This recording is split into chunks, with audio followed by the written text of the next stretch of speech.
Bismillahirrahmanirrahim. Assalamualaikum warahmatullahi wabarakatuh. Perkenalkan, nama kakak Afdalul Zikri, program studi pendidikan biologi, Fakultas Keguruan dan Ilmu Pendidikan. Apa kabar adik-adik? Kakak harap di masa pandemi COVID-19 kita semua dapat menjaga kesehatan tubuh kita, terutama dengan mematuhi aturan pemerintah mengenai protokol kesehatan. Dengan seperti itu, semoga kita semua selalu dalam keadaan sehat walafiat. Amin. Baik, kakak akan mengecek kehadiran adik-adik. Untuk itu, tolong ketua kelas mencatat nama-nama temannya yang hadir, yang alpa, ataupun yang izin. Baik, selanjutnya untuk memulai pembelajaran, marilah kita berdoa agar apa yang kita pelajari bisa teringat dan bermanfaat untuk kehidupan kita. Berdoa dimulai. Doa selesai. Amin. Baik, kakak ingin bertanya, apakah adik-adik sudah makan? Dan mengapa kita harus makan?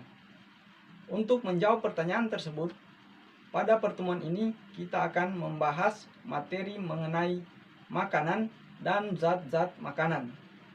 Adapun tujuan pembelajaran yang harus kita capai pada pertemuan ini yaitu menganalisis zat-zat makanan yang diperlukan tubuh manusia sehari-hari dari berbagai sumber informasi.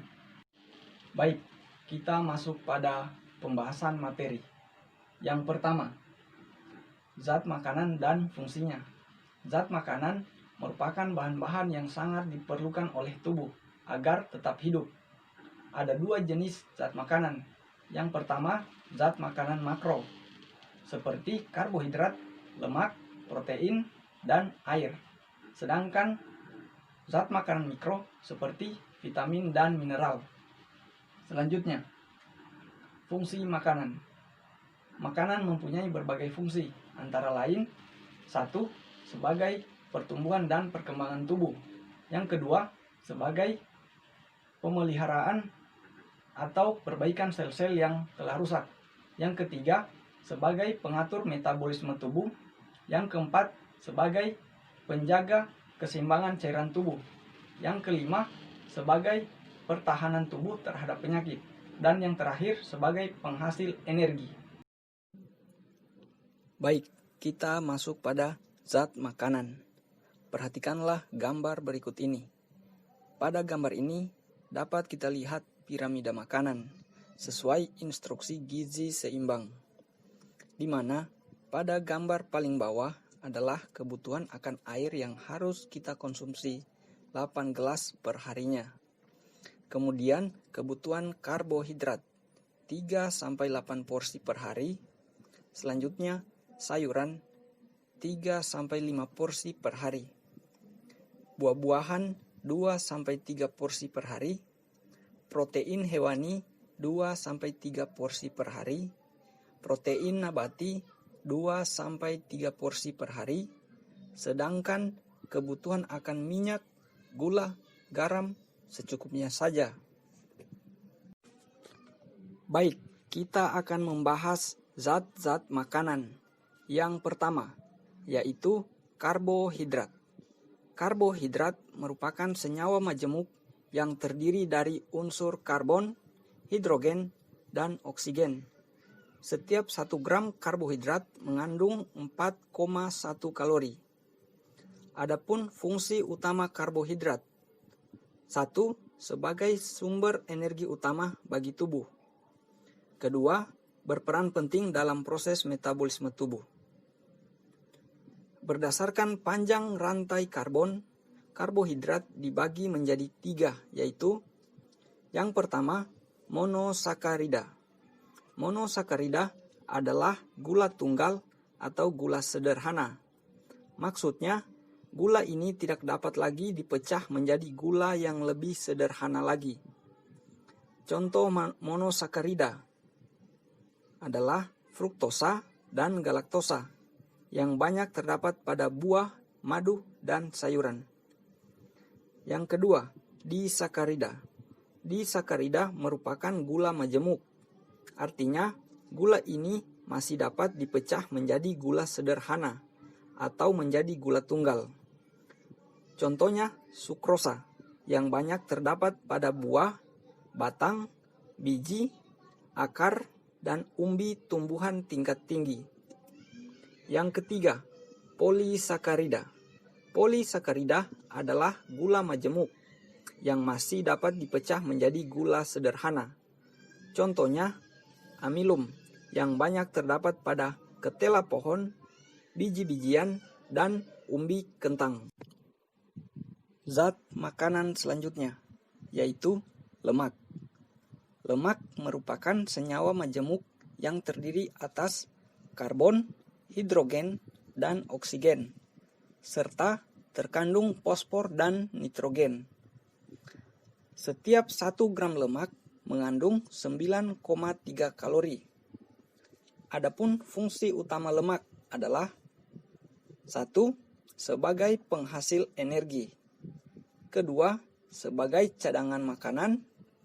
Ketiga, sebagai pelindung organ tubuh.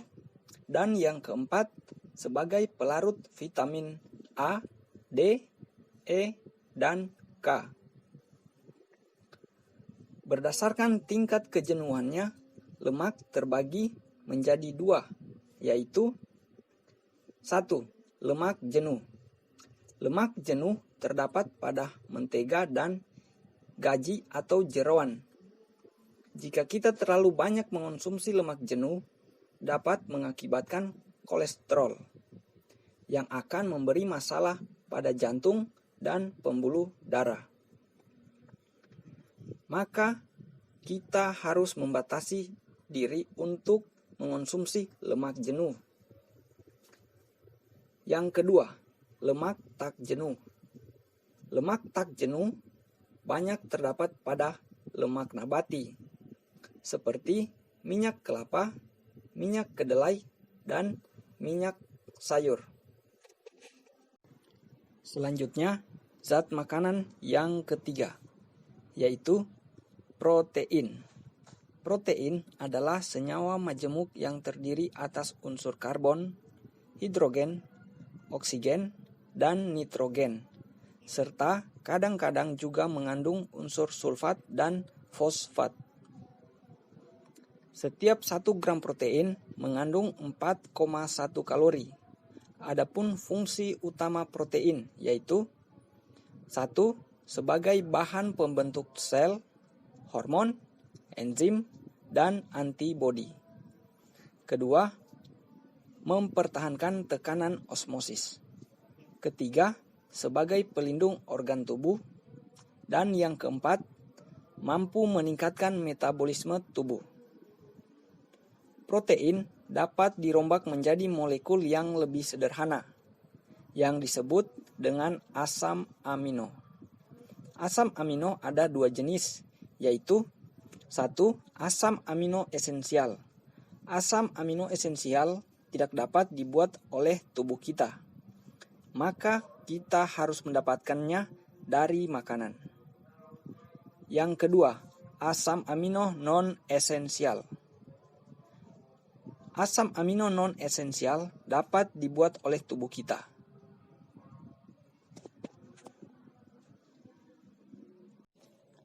Selanjutnya, zat makanan yang keempat, yaitu vitamin dan mineral.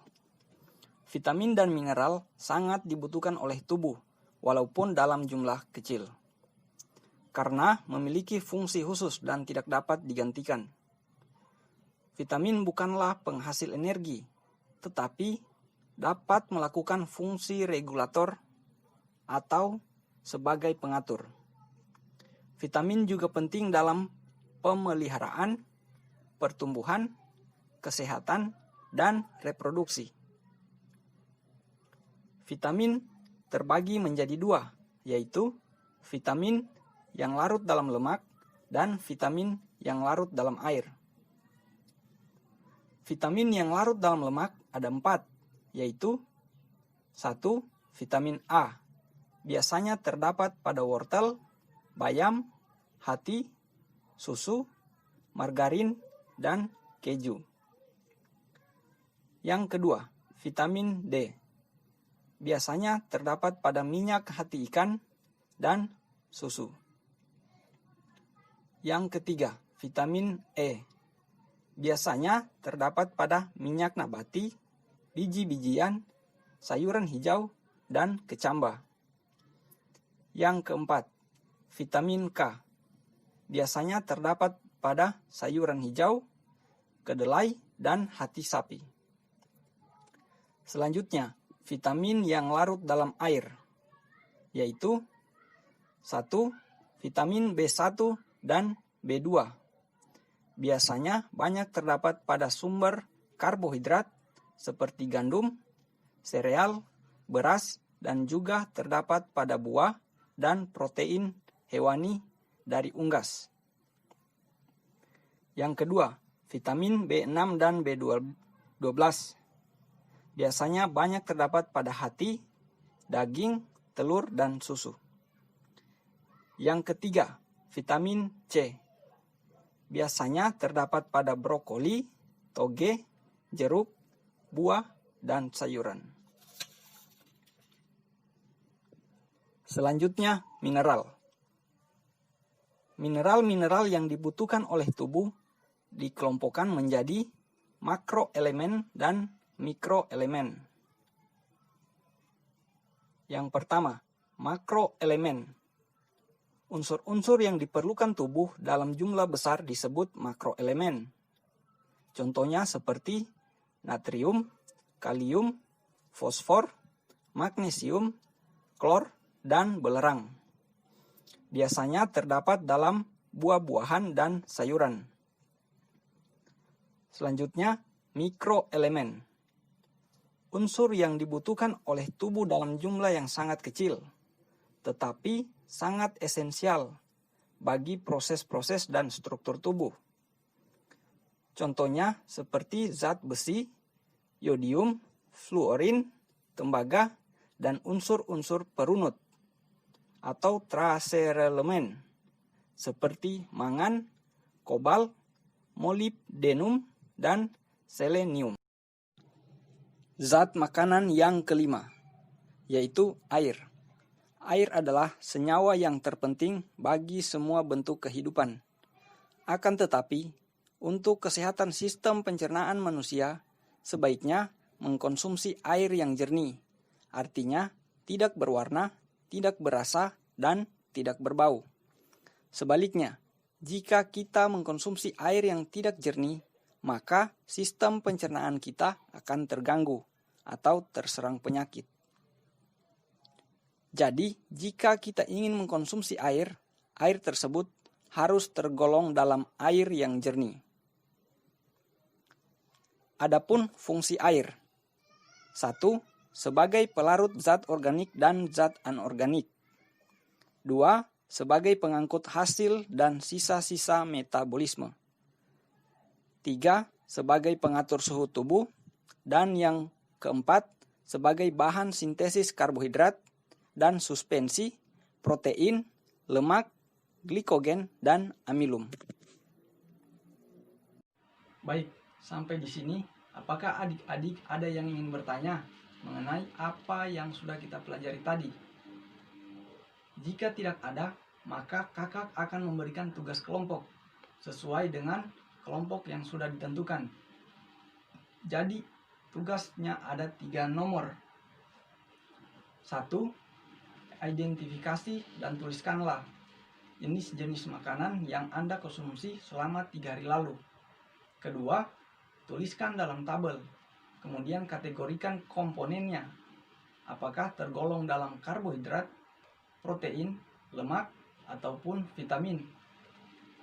Ketiga, bandingkan dengan panduan menu gizi seimbang. Apakah porsi makan kita sudah memenuhi syarat gizi seimbang. Diskusikan bersama teman kelompoknya dengan waktu 30 menit. Dimulai dari sekarang. Baik adik-adik, waktunya sudah selesai. Terima kasih dan beri tepuk tangan kepada semua kelompok yang telah mempresentasikan hasil diskusi kelompoknya. Sebelum pembelajaran kakak tutup, mari sama-sama kita menyimpulkan pembelajaran hari ini. Zat makanan. Zat makanan merupakan bahan-bahan yang sangat diperlukan oleh tubuh agar tetap hidup. Ada dua jenis zat makanan, yaitu zat makanan makro, seperti karbohidrat, lemak, protein, dan air. Sedangkan zat makanan mikro ada dua, seperti vitamin dan mineral. Sekarang kakak ingin mengevaluasi hasil pembelajaran kita hari ini dengan memberikan tugas per individu. Jadi waktu pengumpulan tugasnya sampai besok, dan kakak harap tugas tersebut dikerja dengan baik ya. Sekian dan terima kasih. Sampai jumpa pada materi selanjutnya tentang pengolahan pangan dan keamanan pangan. Untuk itu, kakak harap adik-adik mencari informasi mengenai materi yang akan kita bahas pada pertemuan berikutnya. Kakak akhiri, wassalamualaikum warahmatullahi wabarakatuh.